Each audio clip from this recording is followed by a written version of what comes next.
around it, and then I'm going to break you up into like groups, like in breakout rooms, to go and like look at the requirements. And really what we're talking about today, it's the last kind of lesson in our unit 1, like the sprint, the first module.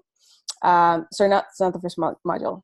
In unit 1, module 1, or section 1, sorry, each day is a module. So in the first section, this is our last lesson on stakeholder management, and then we're going to move into, I think the next one is, we go from, let's see, one second. We're going to go from sprint 1, which is UX fundamentals, to sprint 2, which is discovery. So this week you're actually going to have a kind of like a sprint challenge, which we'll introduce, and it's going to be a little bit of a bigger project that you'll kind of work on. So I'll introduce that at the end, but right now let's just go over what we kind of talked about in the videos. And then next week when we kind of meet for class again on Tuesday, we're going to be starting a new sprint, which is like a new section of learning, essentially. Okay, so for today, the videos were all around stakeholder management. And really why we're kind of talking about this is you're going to be working with other teams. I think we talked about this last time. You're going to be working with maybe developers and product managers, operations, project managers, and even kind of communicating up to your stakeholders and people that are invested in the project. Sometimes at a startup, you might be working right with the leadership team. Maybe you're like, I don't know, reporting straight to the CEO or to the product person or whatever it might be. Or at a very large organization, you might still be reporting to maybe someone that's focused, maybe it's like a VP, or maybe it's a manager. It really depends how big the company is, but there are stakeholders and there are people involved in the process that aren't going to have the same lens as you when it comes to design. So it's important to kind of what we talked about with our last session on Monday, like communicate, but also how do you figure out what you need to design and also take into consideration the business needs, because ultimately the business needs really drive a lot of what you're going to be building. You're still looking at it from the customer perspective and advocating for that user, but at the same time, the business also sometimes has certain requirements or things they're looking to do, or it's technical. Times you might be working on a project and they say, hey, you can't actually, I don't know, we can't have Twitter and Facebook sign in. Let's just say something really simple like that. And you're like, why? It's because we don't want to integrate with their APIs. Or maybe you want to have a really simple process where someone can sign up for your product and they don't need to use like their email. They just dive into the product and get to use it. And maybe business says, hey, we can't allow them to do that. You know, we have some privacy concerns. We need them to have a login. So it will affect what you design. And maybe like you don't even have, sometimes it's timeline. So it's like, hey, you need to design this dashboard in 4 weeks. So at that point, you're like, okay, what can I actually realistically build out here? What are like the main 1, 2, 3 top things we need to have, because we might not have the time to do the other things. So there's a lot of kind of decisions that we hold in the balance as designers, where we're understanding what's the product requirements, what can our actual engineering development team do, what can they build, what's feasible, and just kind of putting that all together. And that's why today we're going to talk about stakeholder management. And also that kind of brings us to a larger question, which we talk about a lot, which is kind of what's the difference between design and art? And I'm going to throw that question back to you. How would you describe it, the difference between maybe design and art, before we kind of get into a little bit more of how we tie it to the business? I'll take a stab at that. Yeah, go for it. So design is you're basically taking different components. You're not necessarily doing all the artwork yourself.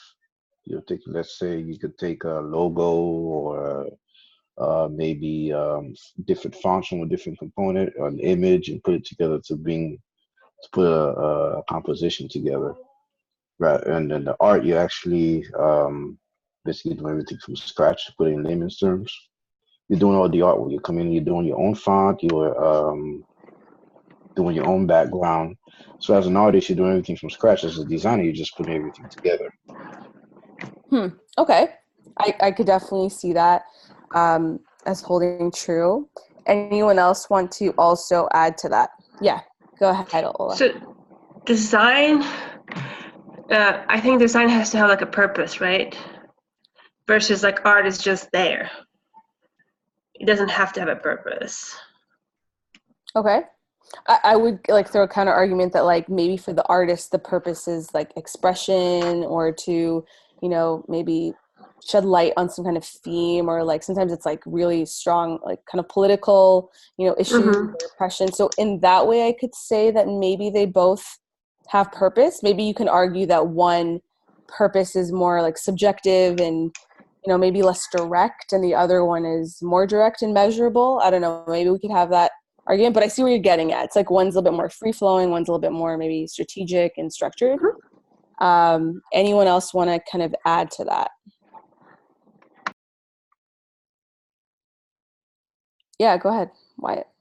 It's kind of, in a way, kind of like the squares and rectangles analogy, where like, all squares are rectangles, but not all rectangles are squares. So I would say that something that's more like functional, that has a structure, is different than something, art has intention, but the intention might be to be pretty, or to kind of counter the idea. Sometimes art is made to be pointless, and that is the point. I think it was in the 80s or 90s, a famous artist went to one of the New York exhibitions, and they just put a urinal as a piece of art, and it created a lot of controversy because people were talking about it. But that was the entire point. So it's kind of like, to defeat the point, it is the point. But functionality doesn't have to be pretty, but something can be pretty and functional.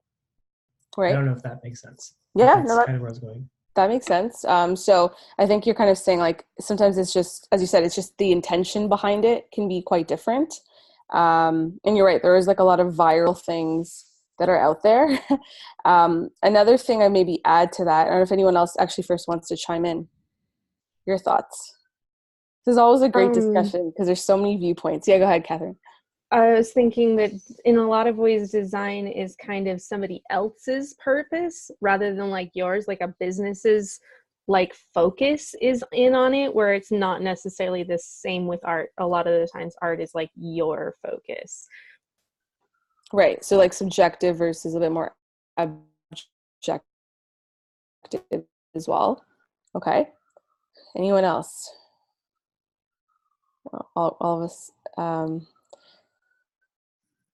I'm trying to see if anyone. Okay. Yeah. So I think like you all, again, there's so many ways to kind of describe it, but for the most part, a lot of times when it comes to art, like sometimes art is commissioned too, right? So you could say, hey, like the goal of this art is to maybe, I don't know, recently there was this thing called Nuit Blanche. It's like a night art festival. And a lot of the pieces, the goal was to get people aware of like climate change and like how it was affecting the animals and, like the polar bears up north, etc. So like they create art pieces around that.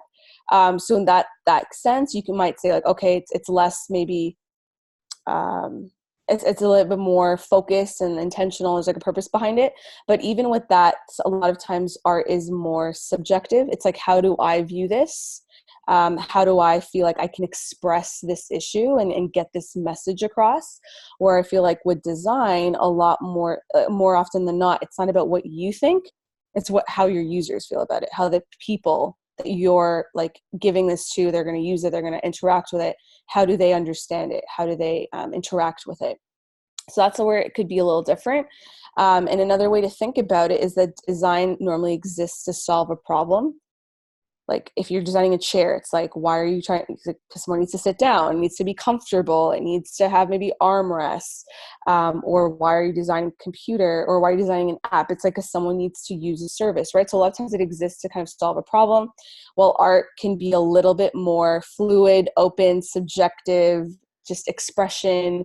And it's almost like when you go to an art gallery, a lot of times you're there to just observe the art and like, how does it speak to you and like what resonates, and you're kind of more of the observer of it than maybe the user of that art piece in a way. So it's a little different. And that's why a lot of times when we talk about being a designer, we have to, yes, we're making visual things a lot of times. Like we're, designing, we're making things look aesthetically pleasing, we're getting people's attention through it. But it's really important to understand at the same time, it's not just about how we feel about it, we always have to get that understanding of our users, and we have to make sure that it's really communicating, it's really acting, it's really solving some kind of problem or issue. So again, we can get into like a whole topic on like design versus art, and there are lots of places where they kind of meet a little bit in a way, but for maybe just the overarching conversation, we'll say that like design is more there to solve a problem. It's human centered, and it shouldn't be subjective, like or self-centered design, right? It's like, I feel this is the best way to express it. It's more so, how do I take my hypothesis or what I feel is what I'm getting from the users, the insight or the research, and then validate, and then create, and then validate, and keep going. It's like there's this like constant loop where you're testing and you're working with other people, where like a lot of times art can be like more in a silo. So with design, we constantly have to put our like thinking hats on, our research hats on, and realize like when's the best time to actually go and implement versus when we need to just understand if it's a problem. Like, what are we building? What are we solving for? And with that, it's really important for us as designers to also think about the business, because we might sometimes, as I mentioned earlier, as I was talking about it, like a lot of times when you're designing, you need to understand like what are the business needs, or like why are we even doing that, and make sure there's a balance too. Sometimes the business needs can be, if there's a big business voice in the room, those can sometimes be held more high in kind of like the prioritization list than sometimes the user's needs, right? Because the business like, we need X, but maybe that's not as crucial to the user using the product. So finding that balance as well. And generally speaking, businesses kind of exist to provide value in the form of goods and services to customers. So it's important that we're understanding business people, we're understanding the goal of business, and also how do we serve the customers and the users as well. And because we work in business, a lot of times when you have a brief, so a design brief is kind of like a document, maybe it's sometimes just a piece of paper, sometimes it's actually like a whole PDF, and it talks about like what's the goal of what you're designing. It might have a problem statement. It might have something called a how might we question. So it's like a research question. For example, if I'm trying to figure out, let's say, how to, trying to think of an example here. Teach you all sketch. So just say that's the issue. And as a business, our goal is education and teaching people how to use sketch and design tools. The how might we question, which is a research question, might be worded as, how might we help Lambda School part-time students learn the fundamental skills of Sketch or Figma or any like a kind of prototyping tool so that they can create their own designs. And maybe like a lot of times you'll see like in briefs that how might we question, which exists for you to figure out like what are the ways we can actually tackle this problem. And it doesn't really say the solution, it just says the issue. You might also have some business objectives on there. It might even say like who's it for. Like a lot of times you'll know who your customers are for if the business knows. Sometimes it will tell you like what are the technical implications, what's the timeline you have. It just generally kind of like a summarization of the project. And a lot of times in that project, it might even have business requirements. Like we need to have, users need to be able to, let's say, go through an onboarding flow, or they need to be able to sign up with their email address, or they need to be able to like connect their bank account or whatever it might be. There might be some requirements there from the business side or even from the technological side that you need to kind of incorporate into your design. And those briefs will normally tell you that. One of the first things you want to do when you read a brief is figure out all the things the brief isn't telling you and ask that as a follow-up question. Because sometimes the person writing the brief, it's like in their head they know everything that they want, but they may miss it, or they might not just be asking the right questions. So it's important to read through it, figure out what the goals for the project are, the expectations for the project, so that way you'll know what you're doing, why you're doing it, and then constraints that might be there as you're doing the work, and also the outcomes that they're expecting. Whether it's a landing page, whether it's an app, whatever that might be, what are the outcomes, and is it possible in the timeline you've been given? Because you might need to push back on certain requirements, which is something that happens all the time in teams. There's a whole laundry list of things to build, and then there's like one person most of the time, the product manager or the product owner, that's like, okay, great, but that's going to not happen until 3 months from now, or this is super, super important, we're going to increase this. And it's called the product backlog. It's like a list of all the product features or things that need to get built and when they will be built, like maybe in 2 weeks, in 4 weeks, however the timeline is kind of structured for that project. Okay, so the project briefs will normally contain the business needs, the requirements, the user's needs, the goals, any key expectations. Again, it depending on who's writing this brief, it could be like just a paragraph or two, and like the one I'm going to show you today is quite short, or it can be a lot more complicated and more detailed as well, especially if there's multiple users using the product. Like for example, if I give you a brief for Uber right now, maybe the brief for the riders portion might be very different from the drivers portion. And maybe like the operations team would also use another variation in terms of what needs to get built. So it depends how large the project is. Okay, let me see. So is there any questions around briefs or anything in the videos around that as well? Okay. One other thing to kind of talk about when we talk about design briefs is there's no like standard template for them. They come in all shapes and sizes. Again, it could be like that one paragraph that I was telling you about, or it could be a whole page, or it could be a lot longer. I know when there's this gas company in Canada called Enbridge, and they were trying to redesign their bill, like their actual paper bill. And I think their online maybe portion, they sent out a document to all the top design firms in Toronto to see like who can pitch them this project and kind of, I guess, go through the brief, understand what they wanted, and then be like, we can do it. And that document was like 140 pages. It was like ridiculous because it had all the requirements for like, I guess the legal, like the government regulations around like gas and how it's metered, like how it's, I guess, how the meters kind of add it all up. And it had like disability and like accessibility guidelines. It had like paperweight information. It had branding information. It was just a really, really long brief. Maybe not all of it was super important, but there was just so much to kind of get through to really understand all the things they wanted. And then also for their website, they wanted like integrations with certain other like platforms and softwares, and they wanted a lot. So you can have crazy, like really expanded briefs like that, or others that are quite simplified. But at the end of the day, you really want to know what's the problem that I'm solving. Even go as far sometimes, if you can, depending on the project you're on, to ask, why is this a problem? Oh, I don't know if I lost you guys.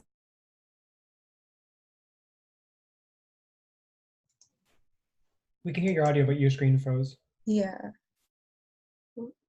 I can't hear anything. Oh yeah, now she's silent.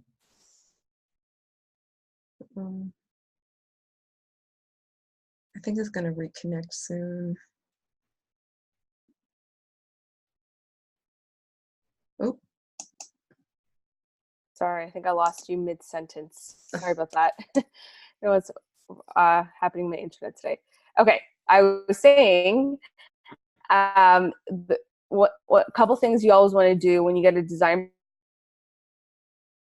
and sometimes you might even go as far even far as to ask, like, why is this a problem? And this is kind of what you might hear about. It's like the 5 whys. It's like, why is this a problem? Because, you know, X, Y, and Z, but like, why is that an issue? And you really dig deep into figure out what it is.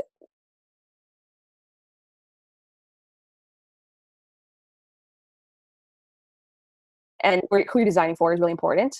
Oh, sorry. I think it keeps kind of freezing on my end, so I'm not sure if you guys are hearing me. Oh, the second thing was, who are you designing for?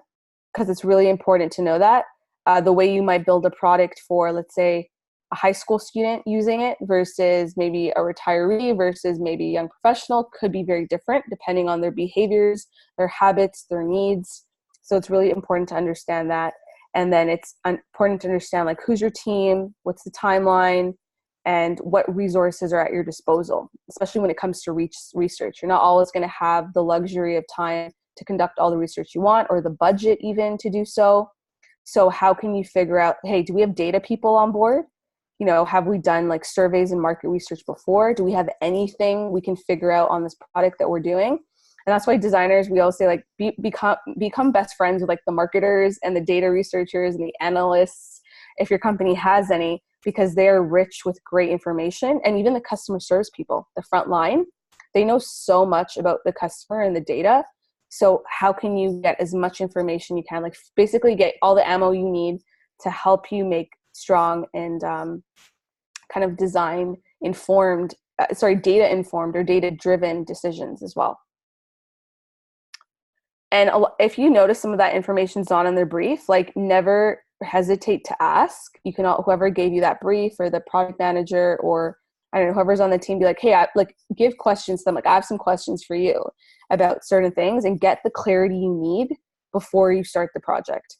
Because the last thing you want to do is like start it, and then there's like this one really integral piece of information that could really change how you went ahead and designed and started designing. So it's really important to do that. Okay, I'm going to share a project brief with you right now. It's for this product called Flutter Messenger actually. Give me a second, I'll share it with you.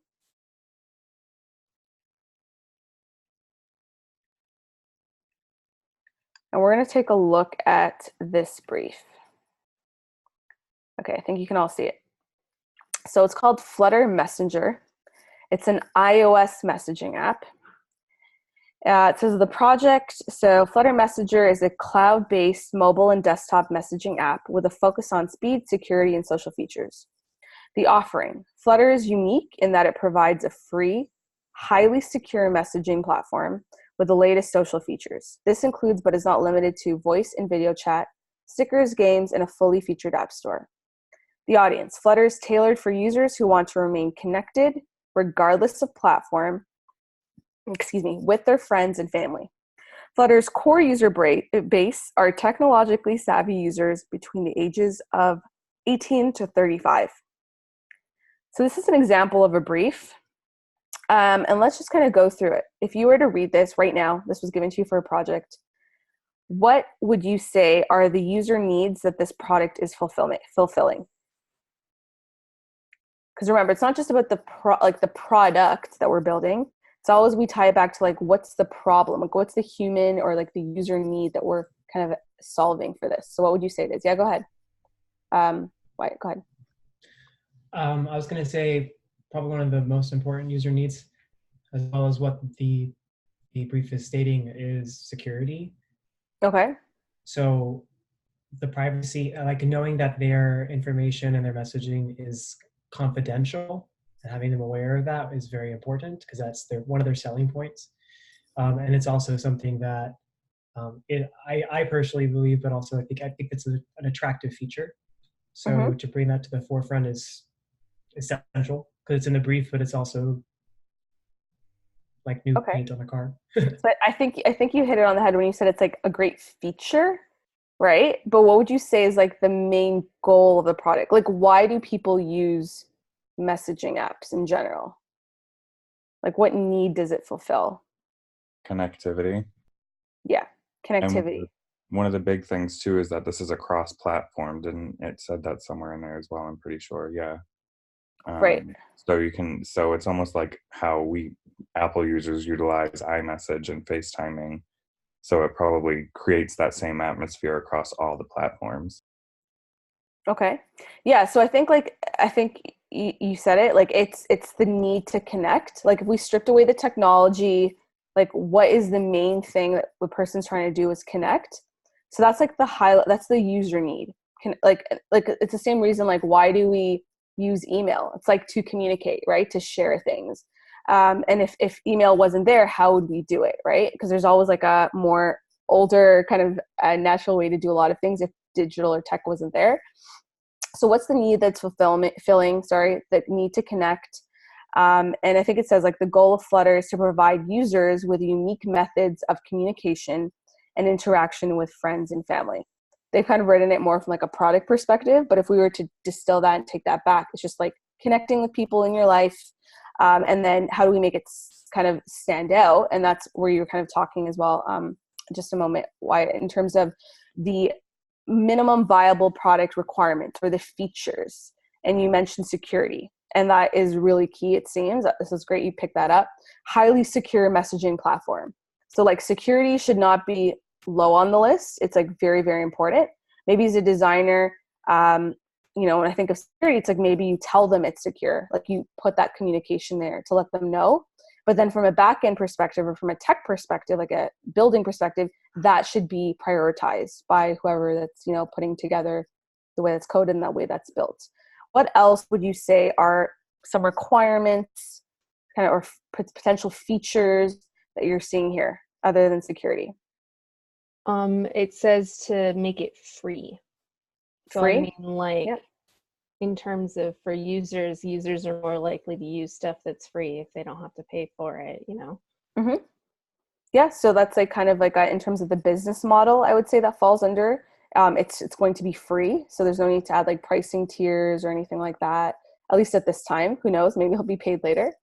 What else do you notice? And I think you kind of touched on it a moment, Brad, in terms of cross-platform. Really, really important because, like, again, if it was only for iOS, then we have a problem. Or if it was only for Android, or if it's only something you download on your computer as like software, like Sketch per se, that wouldn't work. That would break the requirement. So it needs to be cross-platform. Yeah, go ahead, Wyatt.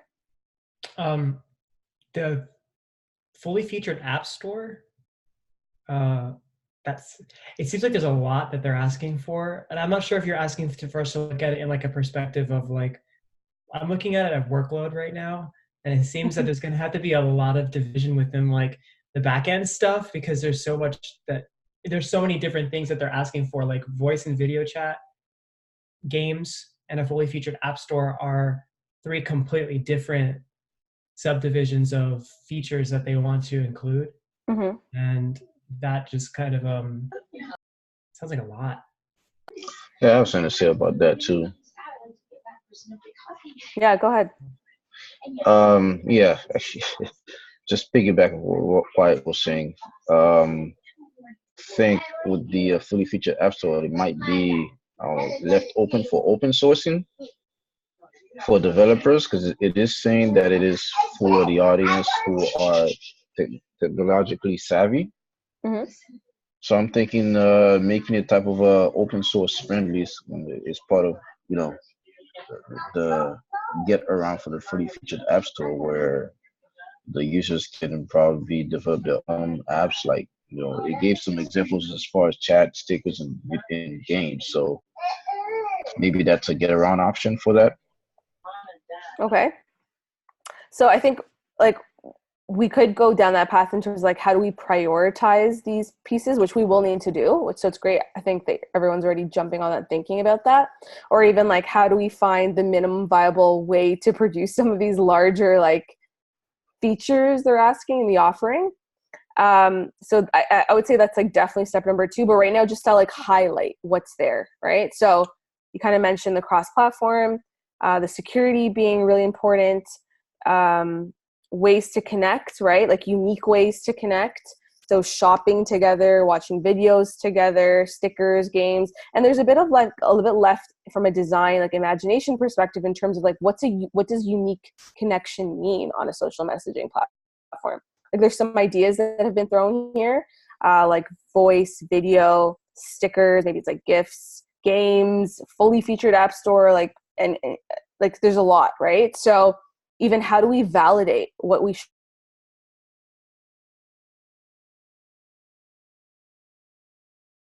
for this specific audience? And then what would you say for the audience? I think it's pretty, like, obviously they're technologically savvy users between 18 and 35. And they're kind of mainly speaking to friends and family. So it's not like for a workplace, not like a, you know, like chat with your friends at work kind of thing. It's more focused on social and kind of everyday communication. So reading this brief right now, if you were to take this on, what clarifying questions do you think still need to be answered? Time frame is the first one that stuck out to me as soon as you showed it to us. There's no time frame on here when they want it by. Okay. Who else? What else? Sorry, I can't see all of your videos at the same time. So if you like put your hand up, I might miss you. So just go ahead and just unmute yourself and share. What else would you want to know? Exactly how fast do they want this app to run? Okay. Speed is on they're first on their focus list on it. So I don't know, that has me kind of concerned. Speed, security. Okay. But what else? So certain things like, okay, like I would say speed, security, even the fact that it's free, some of those fall into like more like business model buckets, and then like technological like requirement features, because like speed, that's like how you code it and make sure everything like runs well. And same with security. But what else do you think now from the features we're building? Yeah, go ahead. If like this is like something that's account bound, like do they need to create accounts? Is it something that we need to monitor that way? Because if they're talking about something being cross-platform, then that means it involves multiple different platforms that probably don't have interconnectivity. So do we have to, from the ground up, create some sort of network for all devices to use? Are they looking for like basically like a new source? I don't know if that makes sense, but Okay. yeah. Okay. Going from a design standpoint, I guess my question would be, do we have full like design liberty, like artistic liberty? Because they don't have any definitive, I mean, unless orange and white is the color codes that they want to go with. But, oh, actually that thing at the top, that could be it too. But I just didn't know, there's nothing on there specifying specifically what they want it to look like, or if there's any kind of symbols or logos that they have in mind for use for any of the app development itself. Okay. Yeah, Good questions. that was what I was gonna say. Was what do you want it to look like? Because there's not anything in there on what exactly they want in terms of look. Okay. Anyone else?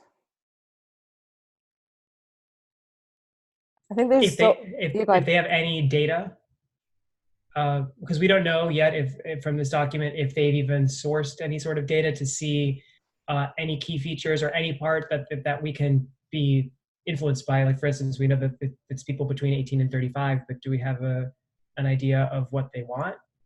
Or do we have the ability to create our own research set and actually go out and poll and create? Do we have the time and funding? Yeah, it kind of goes back to that. Yeah, so I think that's a really important question. It's easy to get a design brief and be like, okay, like what are the colors? What are the styles? Like what font should I use? Like how many features should I add? And these are all great things because as designers, we need to create. But at the same time, how do you kind of going back to that user need, right? How do, like, again, depending on the project, sometimes they'll be like, we've done the research, just go build this. This is your job, just get it done. But a lot of times, how do we ask that question of like, what research has been done to support these needs? Like, why does it need to be unique? Why does it need to be fast? I mean, maybe it's great to be fast, but like, why is that? How important is that? Why is security really important? Like, where did we get these insights from? And maybe, you know, there's like a whole team and research that went into it and it's like super solid and sound. And this is just a synthesized version of all of that. But it could also be on the flip side that there's like someone just thought this was a great idea and there was nothing to support it. So that would be a really strong, like a great starting point to figure that out.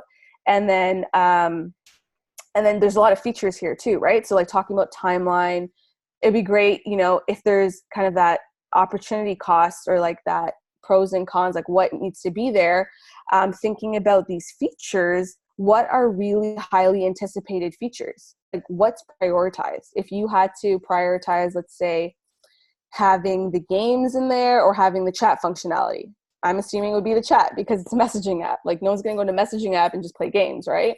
Or if you needed to have the app store, like where does that fall on the list? And we call that the prioritization list, or there's even like a tool for a prioritization matrix where you say like what are really important to the user that are kind of high impact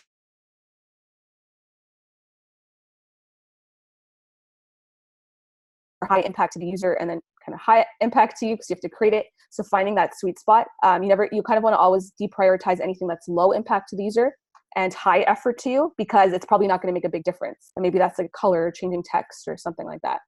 So really important things to ask at the start. I know as designers, you're probably going to be that person that's always asking why. Some people hate that. Some people love that. But it's really important to not just look at what you're being given, but like what's the bigger picture? How do you quickly zoom out, take a snapshot, and then move in and then start breaking it down and figuring out what you need to do? I think a really good question that should be asked is, how do they want to be defined? Do they want to be defined as like a social media app, or is this like a dating site app? Like, what is, I mean, messaging apps are a dime a dozen right now. So what specifically is this one going for? Is it specifically family friendly oriented, or is it, I mean, the age range 18 to 35 kind of makes me think it's either more of a social media app or a dating app. So Right. Yeah. That's another really great question to ask. Another thing I'll say too is like, even with the audience, like maybe like where are they located, like this specific audience, like where are I they was just trying to about to launch ask it? that. Yeah. Okay, great. Yeah. It's really interesting because I was actually at a conference yesterday, and the design director of Netflix was talking about how when they were trying to launch Netflix in Japan and in other parts outside North America, they realized the free trial, where like everyone's like, oh yeah, free trial, like 30 days, I put my credit card, I get my money back. We're pretty familiar with that here. But in those countries, when they did research, like people weren't buying into this free trial. And that was their main thing on the website. It just said like Netflix, movies, and then a free for 30 days button. And when they did research, their team found out that people in Japan were saying like, why is it free? Is it not good? Is it a scam? Is something wrong with it? Like they didn't see free as like, oh, this is so great. They're like, this is why, like what's wrong? And then they had an excerpt from a customer in India, I think it was Mumbai, India. She was like, if it's free, why are you asking me for my credit card information? This is also very scammy. This is also very like uncomfortable, right? And a lot of times we're now familiar with like it's safe and it's secure, etc. And then they had someone in, I think it was Buenos Aires, who was saying, oh yeah, credit card, free, great. It's not a problem because I'll share it with my family and friends. So he was already thinking, I'm going to just like get one account and like everyone I know is going to use it. And he was just like, oh, like, it's not a problem. We could, it's a great deal. And then someone in America, I forget where, I think it was Chicago or whatnot, said, oh yeah, free for 30 days. And I put my credit card information. I get a free refund anytime. Yeah, no problem. So it was a different way of how people expected certain things on the web and how comfortable they were. And what they ended up doing is, based off of all these insights, actually, and you may have seen this, like if you ever sign out of Netflix, you'll see like a little bar which says free for 30 days. And what they realized in Japan, if they told their users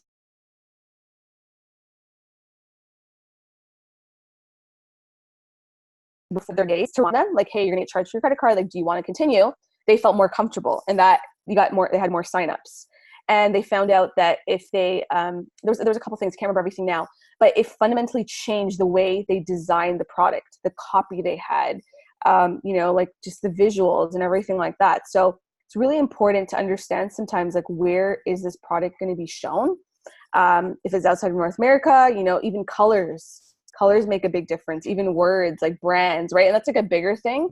So it never hurts to kind of quickly ask these questions, especially like when I work with a lot of startups. Just a lot of times I'll ask them, like, where are you planning to scale? Like, what, because you're helping them think about those questions that they're going to eventually approach later, but sometimes may not at that forefront, that moment where you're like, I need to make a product, thinking about. So it was really interesting. So things like that, start thinking about those questions, ask those questions. Like, yes, you have a brief. Yes, you're designing something. Sometimes you'll work on a project with like, we don't want you to input anything else. Like, just make this thing, right? And that, that happens too. But a lot of times, how can you, it doesn't hurt, take those 5 minutes to just quickly understand the problem that you're tackling with and clarify anything. Okay, let's do one more. I pulled another one out from goodbrief.io. This one is, let me just press generate, sorry. Okay, so the company name is Bronze Electroworks, Industries Real Estate, kind of tells you right here. The company description is, we offer a selection of used apartments with great prices. Our target audience is adults. We want to convey a sense of security while at the same time being approachable. You must create a website that will mainly spread brand awareness. The goal is to make the website easy to navigate. Besides the landing page, the website will need an About Us, Shop page, and Terms of Service page. The landing page should have a Contact Us section, There should be a call to action to get users to call for more information. They would prefer old-fashioned design and would like you to use the brand color, which is green. Take into account the client's preferences and values. Deadline 8 days. So what is the main, I guess, need we're solving here? An informational website that spreads awareness of the brand. Okay, so that's the product and like the service, but like why would someone even be looking for a site like this? Like what are they trying to accomplish? What's the user trying to do? Trying to find apartments at a great price. Right, exactly. Trying to find an apartment. And I think they mentioned, with great prices. I think everyone's always looking for a good deal. I don't think everyone's like, no, I want to pay more. So trying to find an apartment, good price. We know that they're adults. And then now, what are the features that are kind of shared with us? Or the requirements? They seem to be very focused on the feature of having them be approachable and being able to reach out and communicate with the company itself. Okay, so they want like communication. I think those are some of their brand kind of keywords, right? Like, or not even keywords, like brand values, like approachable, secure, trustworthy, like kind of, I guess approachable, friendly, same kind of thing. So I'd say those are values. In terms of like features, what would you say they want on the website? They've mentioned a couple things. Call to action button. It seems to be like primary there. Right. They use us to be able to use a call to action to contact us. Mm-hmm. So I think that would be at the top of the features there, where that's gonna be available wherever they scroll on the or wherever they go throughout the website. Okay.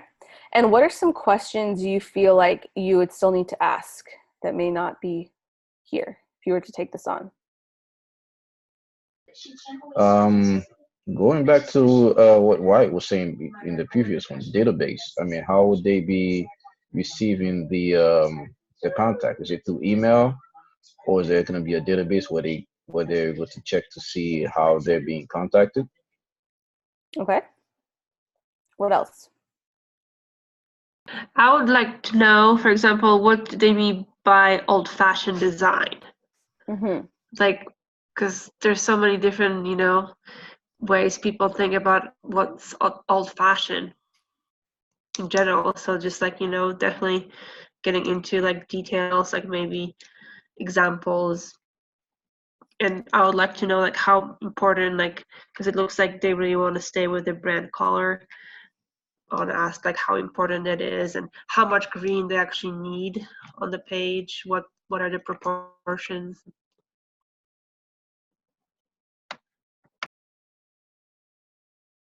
I would What is old design? Right? Because like you could, let's just say you took this project on. Oh, did I lose you guys? Oh, I was saying sorry guys, keep my internet. Okay, can you hear me now? Okay, awesome. I'm sorry. Yeah, I was saying is old-fashioned design. I think I lost you guys again. Okay. There, we're back. Okay, so what is old-fashioned design? Can you imagine me working on this project for 7.5 days? And let's just say, I mean, you should never do that. You should kind of go back and forth and get feedback, but let's just say day 4. And I'm like, this is the old-fashioned design. Maybe I Googled old-fashioned design. Maybe I like searched using the time Wayback Machine and looked at a website. And they're like, no. That is like totally off the direction. I just wasted 4 days of valuable project time. So getting clarity on like really ambiguous, high level, unclear things like old fashioned design, even saying the word green, like, do you know how many shades of green there are? So like maybe I would assume I would actually see their logo and know what green they're talking about, but don't leave anything to like chance. How can you get like right up in front and get really clear on some of these things? Even things like preferences and values, like what are the client's preferences and values? Really great question. I could assume that it's like security and approachability and, like just, I don't know, being really relevant to adults, which even that's not my next question, like adults, what does that mean? What kind of adults? Adults is anyone from 18 to, I don't know, 100. They're all adults, right? So, or even past 100. So getting clarity on certain things like that, it's easy to gloss over in the moment, but the more information you have,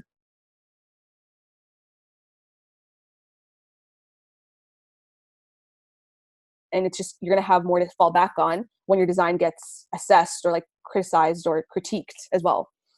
And feel free to kind of jump in if there's anything else you. I think that they should also, one of the questions that should be asked is, where are they located? Yep, I was going to say that too. Like, what's the scope of what they're trying to reach, the audience they're trying to reach? Is this like for like a city? Are they like nationwide, statewide? Mm-hmm. Is it global? Like, are we talking transcontinental? Right. Another thing I want to push you guys to think about too is they talk about these websites, right? Like there's a website, there's about us, shop, terms and conditions or terms of service, the landing page. All they're saying for the landing page is they should have a contact us section. But what else is going to go on the landing page? All you know is that they offer used apartments at great prices. I'd be curious on where how the customer's gonna see the apartments. You know, is there gonna be some sort of gallery section that needs to be on there? Or you just happen to see an apartment that has a website attached to it, you know? Mm-hmm. Yeah, that's a great question to ask. Also, in terms of the landing page, like what are the goals for the landing page, right?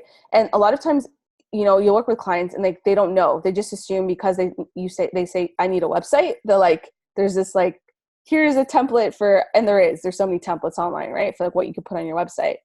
But the first thing I would ask as a designer is, okay, they're in the business of selling apartments. They're in the business of not just selling any apartments, not like luxury apartments or, you know, I guess actually, I don't know that. I'm assuming because it says used apartments. But what does that mean? Isn't every apartment used that's on the rental market? Like someone may have used it in the past, right? So again, maybe the person writing this, it made a lot of sense. Just used apartments, or maybe they're like pre-furnished. So getting clarity on like what it is that they actually sell. What does a great price mean? What does that mean comparative to the industry, the location? Let's just say we're in, I don't know, San Francisco, and they're like, it's $5,000 for one bedroom. Is that a great price comparable to market value? Right. So like understanding those things. And then with that being said, I'll start thinking about, okay, like if I was a customer today in this demographic, in this area, trying to look for an apartment within the scope of who they're selling to, you know, what are the things that would either sway me to keep reading more on this webpage and get interested and actually contact them, or kind of push me away and lose me in the first like couple seconds? And that would really help. Like once I gather all that information, understand the brand, that would help me figure out what do I put on this page? Because the landing page can be quite long, right? And we know that here the main call to action or CTA is contacting them. So I think you asked a good question too, Seth, in terms of, you know, do they want you to also browse the apartments they have when you're on the page? Do they want you to maybe even go as far as like figure out? You cut off a bit. Budget, price range. Do you want you to like do some searching? And maybe again, they don't want all the answers to all this, but how can you start asking those questions and even guide and direct them into that? And that's where like it's not just about like being a designer that executes, it's being a designer that also strategically guides and leads and kind of figures out what's the problem here, and how to solve it, which goes beyond like make me a web page. Because I can arguably say I could go to anyone that knows how to use Figma or Sketch and say make me a web page, and they could like literally just make one, right? Or you can just go to a template and find a template and make one. But what's going on there? Why is it going on there? What's the human need it's solving? How is it strategically solving it? And what's different about Braun's Electroworks that stands out from all the other people doing the exact same thing? That's another layer that's added, right? So how can you ask these questions to really set you on the right foot? And sometimes you'll have to even say like, hey, like I think we need to do more research. What would you think about maybe talking to some of these people for like a day or two? And maybe they'll say no, and you're like, okay, well, we're going to move forward with these assumptions, and we're gonna figure out later if they're, I guess, right or wrong, or test them along the way the best we can. But you can start then recommending things, and that's another level of how you think they should even take it on. And they're, at the end of the day, a lot of times when you're like, this seems like a project that's more like a freelance kind of project, you just take it on, they're expecting you to bring that expertise to the table, to be able to ask those questions, to be able to even kind of rebuttal sometimes and say like, hey, you could build this. I've been on a project once for an automotive client. They're like, build us an app to help people that are car enthusiasts connect, and there'll be messaging, and there'll be games, and there'll be like tracking, and there was a whole laundry list of things they wanted to build. Really excited founder. And we had a chat, and I was like, okay, like how do you know these car enthusiasts want these things? And he's like, I don't know, we just know. And I was like, great. So I'm glad you feel that way, of course. So we could do it two ways. I could just go ahead and build you this app, on Android and iOS, and we can pay our developers a heck load of money to build it and to put it out and everything. It's going to require like geolocation services and a huge database and a lot of different moving parts. Or let's can we take like a week? And they had a huge customer list. Can we talk to some of your customers and see how do they connect today to each other in the car, to their other car enthusiast people? And how do they go for meetups today? How do they, go on meets? Because a lot of these people would have really nice cars, and they would go on these long drives together, and they'd do something called group buys, where it's like, if I needed X part for my car and 3 other people here also needed it, we could get a cheaper discount wholesale rate if we do it together. And we found that they were going on Reddit, and they were going on all these car buy sites and trying to find people and things like that. And we started looking at what are people doing today before that we use our product to do what they're already doing? How are they already doing these things? And that gave us a lot of insight to the fact that when we actually talk to car people, a lot of them are like, we don't want everyone to just be able to join us easily and be part of our group. There's some exclusivity here. We even wanted to do this thing where they put all the car parts, all the mods they've done in their car, and we'll basically say where they got the car part from. And a lot of them were like, well, that's kind of what's under your hood. That's kind of like a secret sometimes. You don't want everyone to know what's under your hood and how much it costs and where you get it from. And we started realizing a lot of things that we just assumed would be a great idea, but it wasn't exactly the best idea for our users that we were working for. So a lot of times, you might propose that to them, and sometimes you're going to get the rebuttal where it's we don't have time, we don't have resources. And this is where it gets into another conversation of UX maturity, which is how much is UX, or the importance of talking to customers, doing research, etc., embedded in your organization. Some organizations, it's an afterthought. It's they just need the UX people to test their products so they can have a checklist. Other people, it's before they even think about what feature is what they're building, they want to understand their users. And we'll get into that in another conversation, but it's called layers or levels of UX maturity. One being almost none to 5, 6, 7 being companies like Airbnb, where their founders are fully really thinking about what do we launch? Why do we create something based on people and their users? And it's 2 different spaces that you're working in, depending on, what the company's UX maturity is like. But sometimes don't be afraid to kind of stop people in their tracks and be like, why do we know this? How did we come up with this? Not to be the annoying person on the team that's always stopping anything from happening, but having the right set of questions, the right time to ask, and to get the feedback you need so you could do your job well. And at the end of the day, we could basically help our users have the best experience. Okay, good work so far. And looking at these briefs, I'm going to give you another one actually that you are going to, in groups, I'm going to give you 20 minutes. I'm going to put you in breakout rooms. You're going to look at this brief from a company called Cinebox. And you're going to figure out what user needs is this product fulfilling. Again, not the product. What is the need that it's fulfilling? Excuse me. What are the hard or assumed requirements or features? What really matters to the company? It might be values, things like that. And then what clarifying questions need answering. So just to repeat, what user need is this fulfilling? What are the requirements or features? And what other questions do you have? Okay. I'm going to drop the link into Slack right now. And then I'm going to, everyone's back. Yes. Okay. Great. Hello, everyone. So how did that go? Maybe we'll have one or two groups share, or basically whoever wants to kind of dive in. What was the first? First question was, what is the human need, or like the main need? Second one is like, what are the features or MVP they're looking for? And what other questions would you ask? I have a little bit of notes that Steph and I Yeah, took. go ahead. Yeah, go ahead. So for the users' needs that need to be fulfilled, ultimately we discussed that the speed and effectiveness and efficiency of the application was something that that Cinebox is assuming something that the users want. Accessibility, details and information on movies, discounts and sales, and then knowledge about the movies as well. In terms of the hard assumed MVP requirements, they need to have the ability to buy tickets and have discount offers rather. They need a movie information section in order for them to access that. And some sort of account system or purchase function. If they're going to buy tickets, then they're going to have a system in place for them to put in payment information in order for that to be viable. And we had a lot of questions, some being, what deadlines do we have, of course, and what data do we have? If they have any sort of, how much leeway we have in terms of creating our own interface.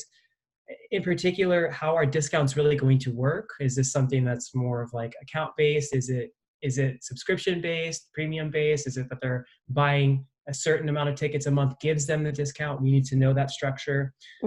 Also, is this just for iOS or Android? They said they got their qualitative information from the iOS store. So is this something that we want on both platforms, or is this particular iOS or Android?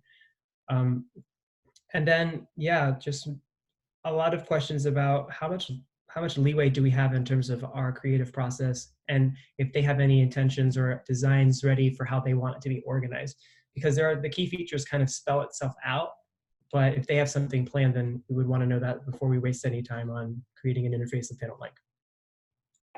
Great. Yeah, I think you touched on a lot of this. I think like there's some great questions being asked. You did mention the iOS store. I think because this is iOS movie app, it might be iOS as a starting point, or it could be Android later. So it's good to get clarification on that. So I'm actually not going to chime in yet and say anything. I'm going to let the next group go. Is there anything you want to add to what was said? The next group. I don't know I forget who's in the next group now. Let's see. Lee, who's in your group? You had.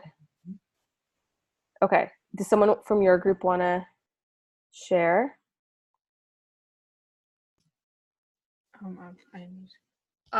Part of one of the things we were wondering is like, what's the order of importance? Is it more important for them to be able to buy tickets, or to know what's in theaters, or to have the information about movies? Because it's kind of becoming like a difference between Fandango and IMDb. You know, like which part of it is more important in terms of what the users want. Okay, great. Yeah, so prioritization of features. Last group. Oh yeah, go ahead, Lee. Yeah, Captain Ella mentioned the design. There's nothing like that speaks out with regards to the design. It's more content based, so we don't know how they would want it to look. Yeah, no, that's definitely a good point. There's no clarification there. Anyone else? I think who's in the third group? Go ahead. Oh yeah, go ahead. One of the other things we talked about was like location data. You know, if they're going to get discounts, or like what's in theaters specifically in their area, you'd have to know the location data for that too. Right. So location services. Jenny, were you going to say something as well? I don't know. I think I saw you. Yeah, like, so we were talking about like asking like what demographic is, like who's watching these movies, as like do people really want these like reviews? Like how in depth is like these reviews going? Like no one wants to like read like the basis of like the whole movie. And then like how does this really work? Like, is there a network behind this besides the creative aspect of making this? Like, is there do we have people behind the scenes telling us, oh, this movie's coming out, like because it's saying that like movies that are coming out, it's going to give you news regarding things coming out. So like, let's say like the Avengers movie coming out, like do you have basis of like what's going on, like what's happening, like, and then like I have like a thing where I'm like subscribed to a thing where I get free movies for watching like movies that haven't come out yet, so I give my reviews on it. Would this be a thing that would be added on because like as being a subscriber, because I think that would be cool too. And I don't know if Bradley and Joas wanted to add anything. The only thing that I would add is that we were also questioning if this would have some kind of parental controls. It doesn't really give you the age range. It does say that they did some quantitative and some like reviews and did some research on their own already. And these are people obviously that are able to type into the iOS app store. So we know that the age range is at least someone of the age of reading level.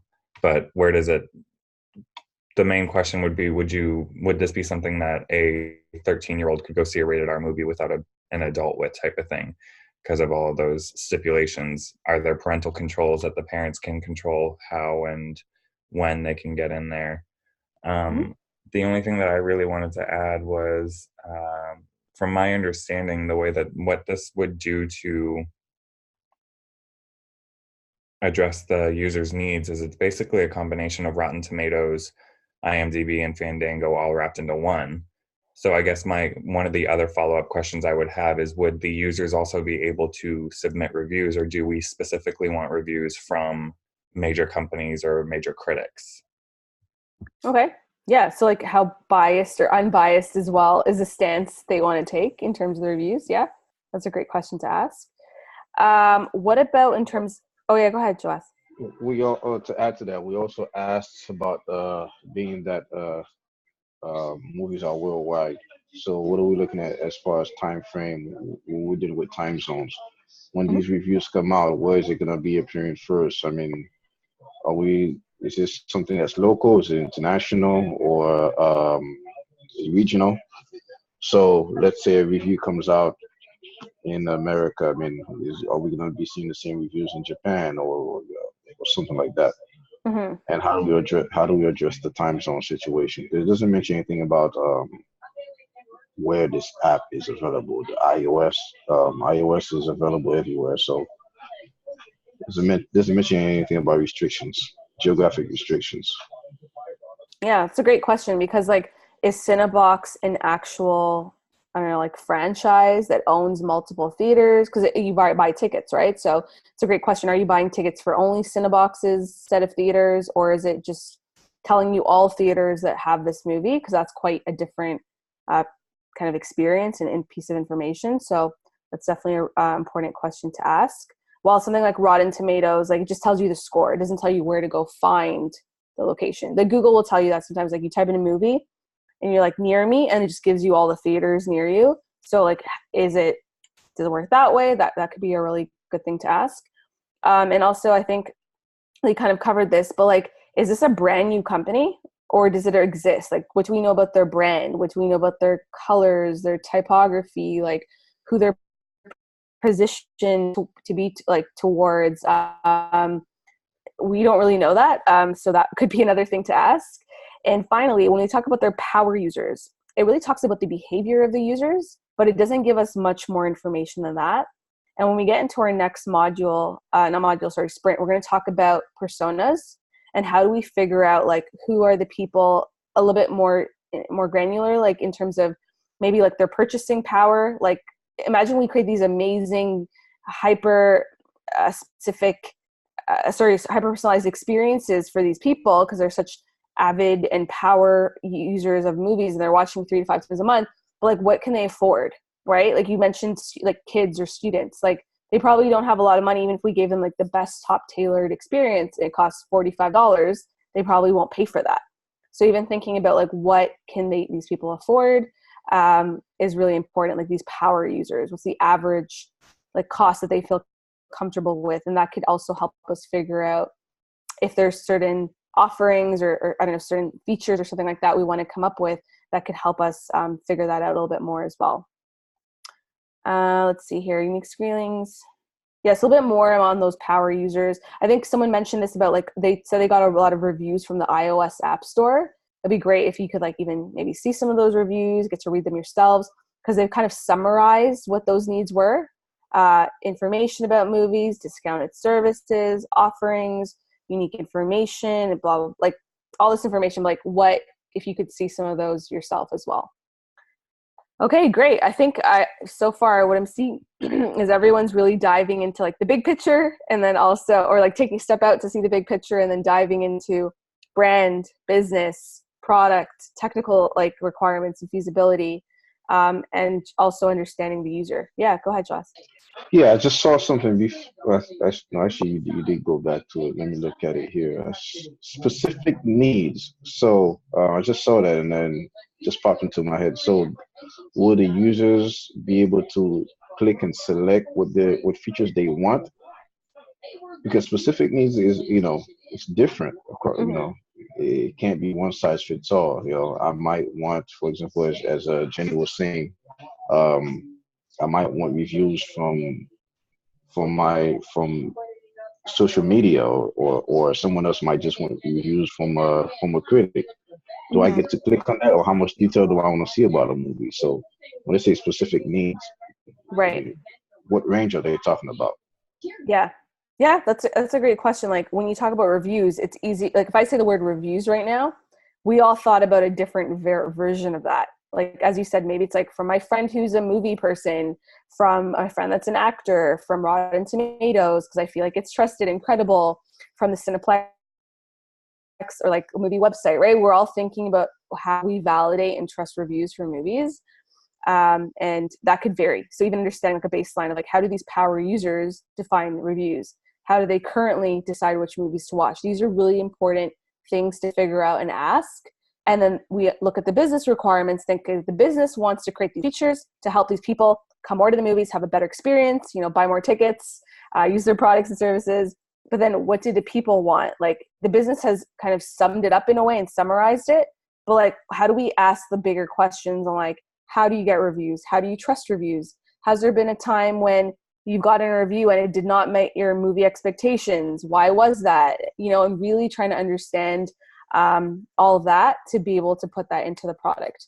Even like discount, what does a discount mean? $2 off to a person, a student, is a big deal in high school versus maybe to a working professional making $75K a year. It's like probably not gonna get them move out of their chair for. So understanding that location, as some of you mentioned, like how far theaters versus what are the experiences, and then if you did identify these unique screenings, are they willing to go there? Like what would actually get them excited about it? So there's a lot of information we still need to figure out from a user perspective, and then take that and balance it out with the business, and that could help with prioritization, that could help with like granularities of what we're trying to put in, and just the overall experience. And the last question I would probably ask is, they say they want speed, efficiency, and knowledge, but like those are great keywords. Like what does that mean exactly, and why do they allude to that? Would kind of be a follow-up question. Okay, great. So now it's your turn. Like you just did this, so it was your turn, but now we're going to get into the assignment, which is going to kind of build off of what you are doing here. I think you can all see my screen. Your assignment is going to be to review a project brief, very similar to the one I'll show to you. It's for a product called Newsy. So I'm not going to read it now because the whole goal is that you read it and interpret it like we just done and kind of talk about it. So I won't dive into it because I don't want to highlight anything. But you want to read this the same way we've read the last 30 together. And you're actually going to be we're going to be pulling off this brief as we go through the course. So you're going to kind of build off it.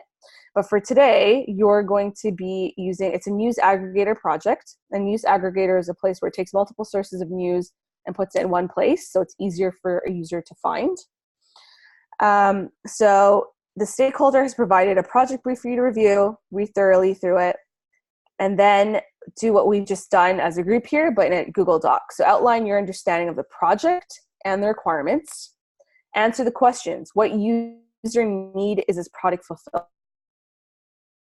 Features. It's like, why am I using this product as a user? What's the need that I have that's product's fulfilling? What are the hard or assumed MVP requirements? So MVP stands for minimum viable product. If we were trying to put this out, what are the main things we would need, and everything else is maybe more of a nice to have? What clarifying questions need to be answered? Again, you guys are going to probably notice a lot of things you have additional questions about. And then which requirements seem flexible and which seem set in stone, and why?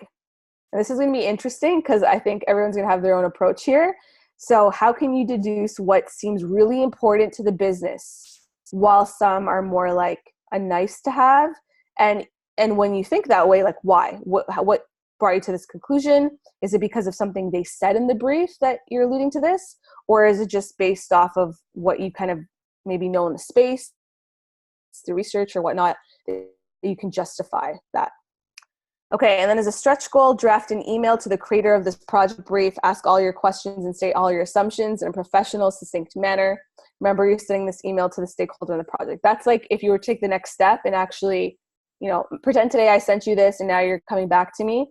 How would you kind of draft that with the questions and the assumptions? And maybe you're clarifying, okay, and where you said that this is for, let's say, the old one, power users. Just to clarify, you've said the following about, like maybe you're just clarifying requirements and clarifying assumptions as well. So that's a stretch goal. Then you submit it into your daily stand-up, and this will be due tomorrow. So today's Wednesday, it'll be tomorrow by your 8:30 stand-up. So that's your assignment brief, okay? I think it's pretty straightforward just because we've kind of done it now in class. Is there any questions on this? Okay. Good. So I think it should be pretty, self-explanatory. I think you should all be able to get through it.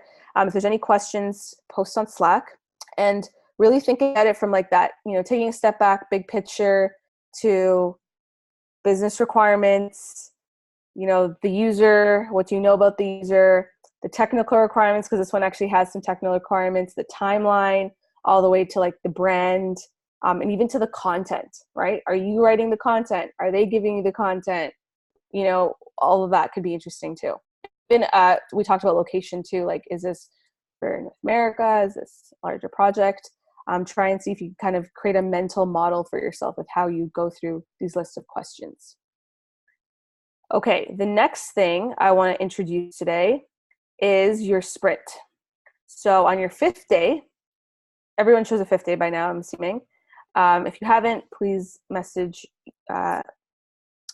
your TL to confirm that.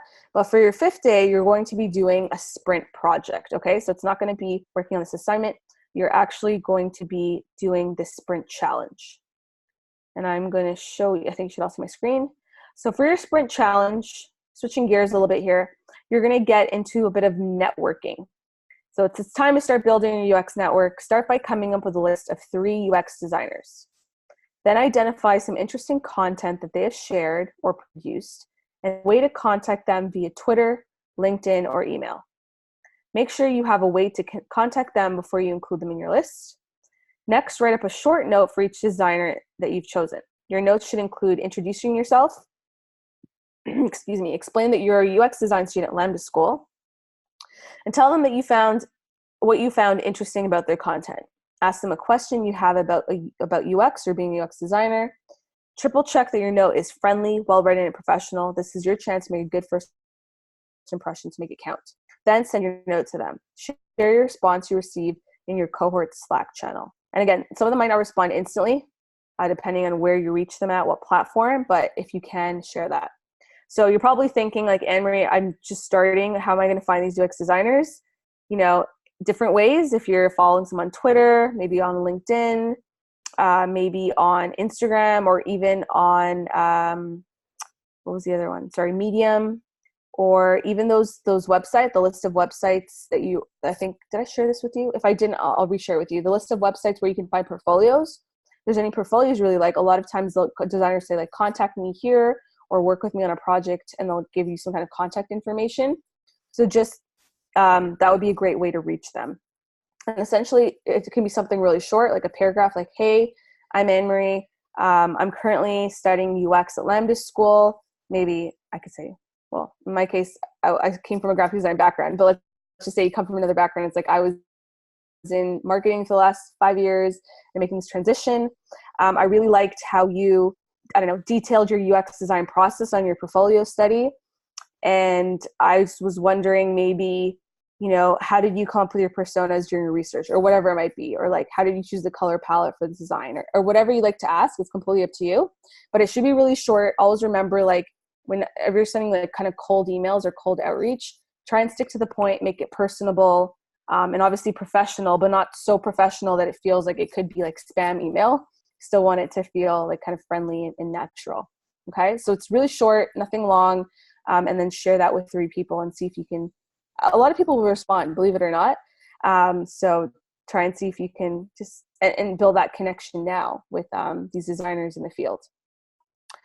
And then part 2 is critique. So we talked about critique, I think 3 classes ago. And critique is something we're going to constantly be doing in design. So we actually have a screen capture for you. There it is. So I know this is the screen. Some of you are probably already feeling all the things you want to say about it, but we're asking you to critique this. And really what we're looking for you to say is suggest at least 5 ways that it can be improved. Be specific. And just to kind of like refresh everyone's memory on critique, and I noticed this too, when I was going through the Slack channel, there was a lot of, I really loved X, Y, and Z, and this looked so great, and that looked so great, and that looked so great, and that was great. And I mean, that's nice. It must feel great to, get your ego stroked a little bit. Like, it looks wonderful. But at the same time, how can you provide some constructive, actionable feedback for the person to improve the design? And I know maybe it's a little tough because we're still learning design. You're like, I really don't know what to say. But use that little rubric, the visual checklist, to help you start thinking about different parts of the design. So when you look at this, don't be nice. It's just us at the other end. Just try and get straight to how you think this can be improved.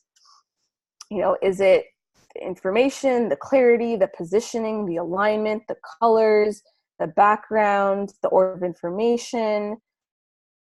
I don't know. It's up to you. Just think about how this can be improved based on what you know, and what you know is very little, as you can see. We're not really giving you context here. So ask those questions and see how you can provide some feedback, okay? And be specific, really important. And that's it. That's all you're going to do for your sprint. Some tips on the outreach. You're more likely to receive a response if your UX designer is not famous. So maybe you don't Google like top famous, best UX designer in the entire world and email them. I mean, go for it, but it might be harder to get a response. And second, reach out to UX designers you work with the future. You never know that this email that you send today could really establish some rapport between you and them, and even land you a job later. Maybe they get really invested in the fact that you're like at Lambda School and you're starting this new career journey, and they're excited for you. And who knows, maybe 2 units from now, you're like, hey, I'm working on this. Would love to get your feedback on it. Or like, thanks for reaching out to me, unit 1 a long time ago. I'd love to build this relationship. So you never know. So don't be discouraged if you don't receive a response right away. Just understand that they're sometimes busy, and also that how can you maybe build that relationship. Okay, for submission, you need to submit a Google Doc stating the designers you contacted, why you contacted them. Again, this is not like a huge paragraph, just like maybe some bullet points. A screenshot of the message you sent them and the platform you reached out to them with, and then a link to your critique. So we could see how you think this design, which honestly, whoever made this must have had a lot of fun.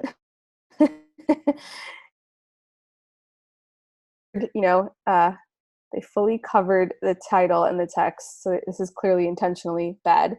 But yeah, looking forward to seeing how you think they can improve on this. Okay, any questions about the assignment that you're working on tonight and tomorrow, or the sprint challenge? I have a question about the sprint challenge. Yeah. So my job actually has a UX department. Is it Okay. okay if I reach out to them? I would say, yeah, reach out to maybe one person there, but for the sake of Okay. like just meeting new people even and just kind of connecting, try and see if you can get 2 other, maybe outside of the department. Okay. Yeah.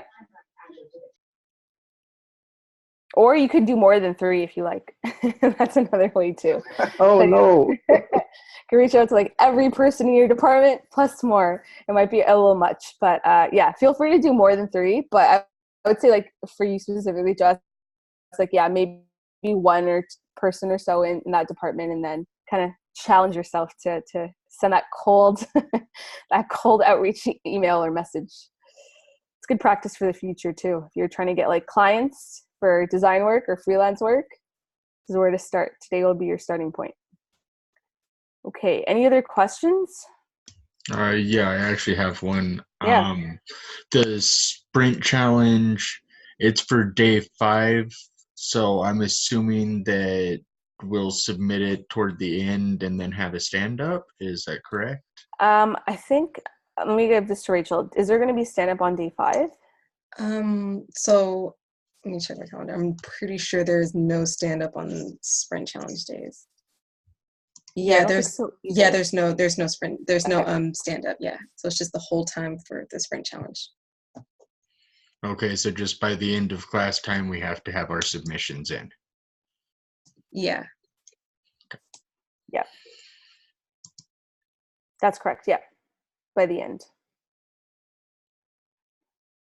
And that's for this week, right? Correct. For this week. So again, your first sprint day might be Friday, Saturday, Sunday. So just you want to have it done by the end of your sprint day. Because I know if like yours is Friday, you're like, oh, but I'll do it by Sunday. It won't count because it's your specific sprint day. All right. Any other questions about today or assignments? No? Okay. One thing I will say is continually practice your skills. Like, you know, we're doing a lot of like writing and things like that. But if you ever get extra time, try and push yourself to do another UI challenge, or even find something online and try and make it. Or even if you're just trying to still learn the fundamentals of Sketch or Figma, like a couple tutorials can really go a long way. Like what I showed you today with masking, that's something that saves a lot of time, right? So how can you find little hacks or tips that will save you a lot of time, and you'll kind of thank yourself later for taking the time now? One other thing I recommend, which is really great, is learning the hotkeys. I don't know if I mentioned this last time, but learning the hotkeys for Sketch or Figma, it's like computer shortcuts, will make you a lot faster because you're not searching through the interface and finding how to get through everything. You can quickly do it. It's going to save you a lot of time. So little things like that. It's always painful to learn it because it makes you slower in the beginning, because you're like, wait, what was the command shift, you know, arrow key thing? But then eventually you build that muscle memory and you're super, super fast. Especially if you have a mouse. You have a mouse, you have a keyboard, you're like doing the hotkeys, you're moving stuff. You're going to increase your workflow, and you'll kind of like thank yourself later that you invested the time now. So just a little tip that I recommend. So that once you, like, let's say 5-6 weeks from now, you're so much faster when it comes to creating things in a Sketch or whatever tool you use, or Figma.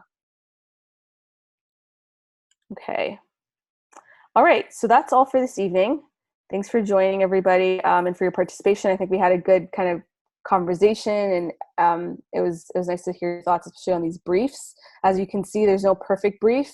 There's always questions to be asked, and you know, again, the more clarity we get, the better we'll be able to implement.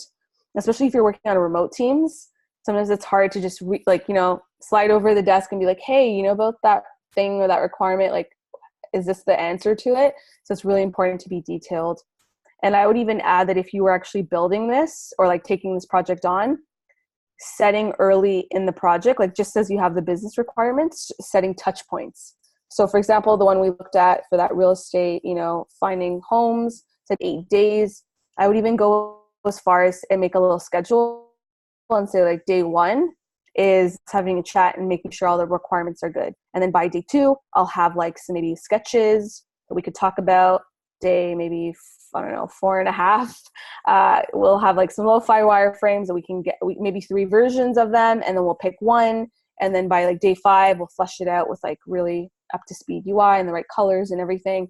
So kind of even planning how you would execute on it, so your stakeholder or your team knows what to expect and when. And it's not like day 3 and they're like, oh, why don't you have 3 versions of the website done? You're like, nope, that wasn't the process. The process was that I was going to create 3 sketches to make sure we're on the same page, or I was going to get the copy, all these little things. So even taking that into your hands sometimes, if you're working sometimes with project managers and larger teams, they'll have a lot of this set in place, but it's not always the case. So how do you make sure your team knows that what to expect from you as a designer, and when they'll be getting certain things versus when they won't get to see them yet? So that would be the additional piece that I would add if you were actually taking up this requirement. Okay, that's all for today. Have a good evening working on, you guys have about like 30-ish, 40 minutes to kind of work on the assignment, and then the one on your 5th day. Okay, bye everyone. See you later.